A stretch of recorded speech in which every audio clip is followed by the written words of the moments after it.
37,000 people are currently registered for the January LSAT. Last year, we only had 26,000 registered, so we have nearly 50% more registrants. And so naturally, everyone online is going into panic mode saying competition's insane, scholarships are gone, law school is over. But I want you all to take a breath because a ton of those 37,000 people won't actually take the test. This happens every single year. Scores come back and they cancel. Life gets messy, they cancel. Their prep stalls, they cancel. So that big number of course matters, but it does not doom you. The surge is a signal, but it's not a death sentence. Approximately 20% of the people registered for the January LSAT will not actually have reportable scores if we look at historical trends. And so this means you need a clear plan going forward. Yes, there will be more people taking the LSAT and applying, but that just means small mistakes cost you a little bit more. But accuracy and pacing matter first and foremost. It does mean, though, that medians become even more sacred.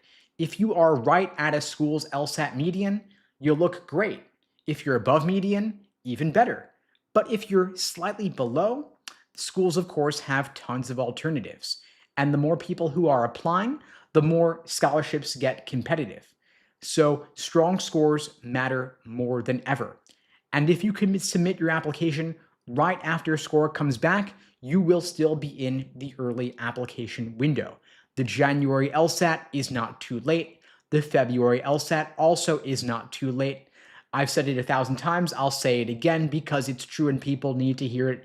You need to be reminded.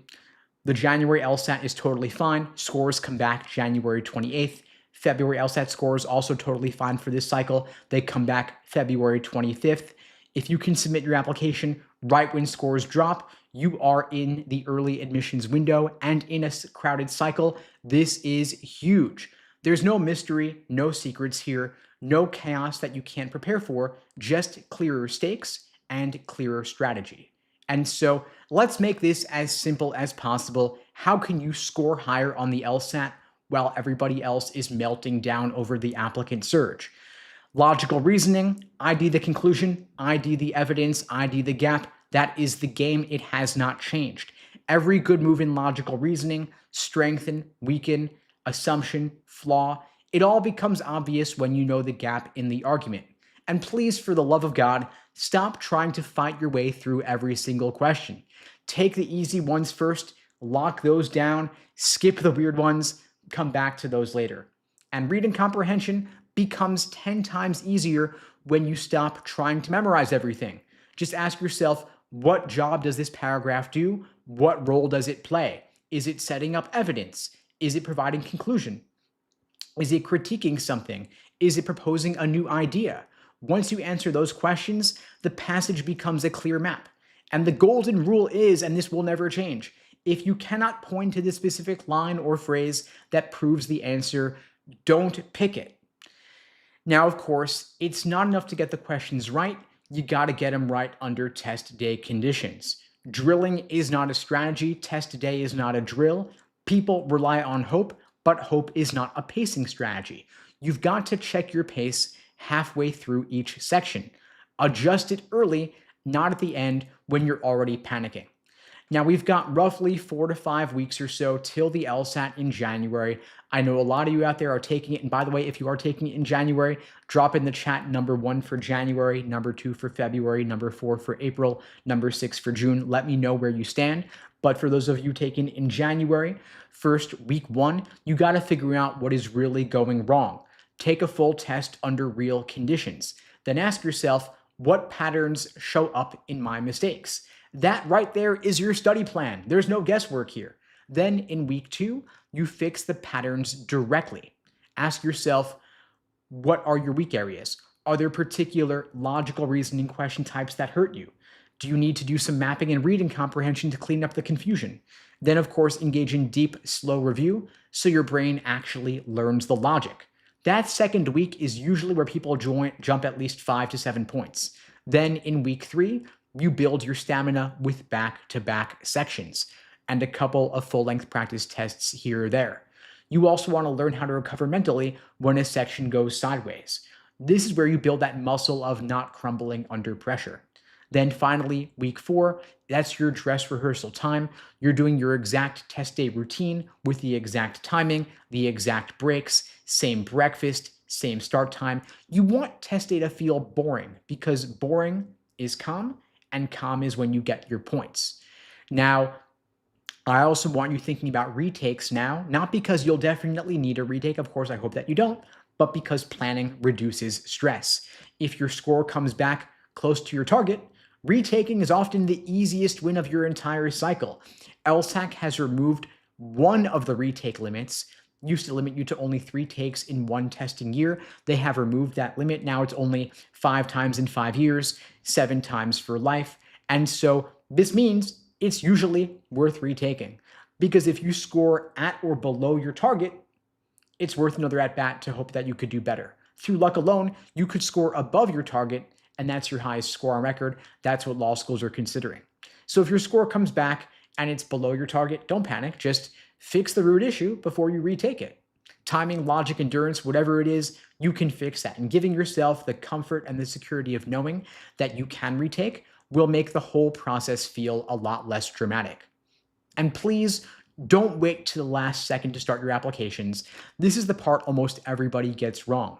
You can start now with your personal statement, your resumes, your optional essays, your school list, and your letter of recommendation requests. And that way, when your January score drops on the 28th, you can submit in minutes that same day, not weeks later. And when you are in a larger applicant pool like we're seeing this cycle, where numbers are up 50% over the past 2 years, when you apply earlier, you're in a better position. And of course, better to apply a bit later with a higher LSAT than earlier with a lower LSAT. But if you lock in your LSAT score in January, there is no reason that you shouldn't hit submit that very same day when scores come back on the 28th. Now, there are some tiny habits when it comes to LSAT prep that can give you a huge edge. They might look a bit small, but they're not. For every single argument, you want to be able to say, the argument assumes X. And you know that what that assumption is before you look at the choices. In reading comprehension, you can label the role of each paragraph in just a couple words. You skip confidently, meaning you're not wrestling every single question in that moment. You know that you can flag, you can skip, you can come back later. Every single question on the LSAT is worth the same. There are no bonus points for getting harder questions right, and you don't want to do harder at the expense of never even getting to the easier ones. So protect your emotional energy. If you find yourself getting stuck in that LSAT quicksand, just flag it, skip it, come back to it later. And I know it's hard to stay calm when you know that 37,000 people are taking the exact same test as you, but remember, people will freak out. People will post score predictions that are totally made up. People will spiral in the group chats. People will message you about how you too should be panicking, and you don't need any of that. And remember that probably 20% of those people signed up for it won't actually even take it. They will withdraw from that LSAT, they will postpone it, or they will take it and they will cancel it. And so your only competition is yourself from last week. You want to improve week over week, get your practice test scores higher and higher as we get closer to LSAT test day itself. And when we find that students get their goal scores, the biggest difference maker is not intensity, it is consistency. You don't have to be perfect, you've just got to keep showing up. And so for this week, my ask of you is for your super simple homework checklist, choose a backup LSAT test date. So for example, if you're aiming for January, choose February as your backup just for peace of mind. Block off 3 LSAT study sessions over the next week. Block off 3 specific times on your calendar where you're going to study for the LSAT for at least 30 minutes in one sitting.